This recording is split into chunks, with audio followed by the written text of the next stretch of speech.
Ito ang laugh trip, everyone. Isa sa mga kurimaw na kalaban ni Tatay Digong. Itong si Rowena Garma. Imagine niyo sa May 2026 daw. Pinatawag daw siya ni Tatay Digong. 2025 pa ngayon.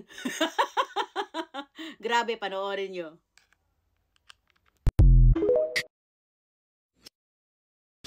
On May 2026,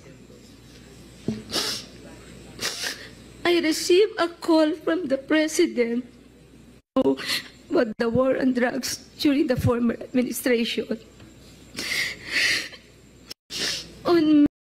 Ayan, si Rowena Garma. 'Di ba? Talagang napakasinungaling. Gagawa lang talaga ng ganyan ang mga salbahing tao, mga traidor, mga ahas, mga sinungaling. Hindi talaga maging katotohanan ang mga sinasabi because may Panginoon talaga, 'di ba?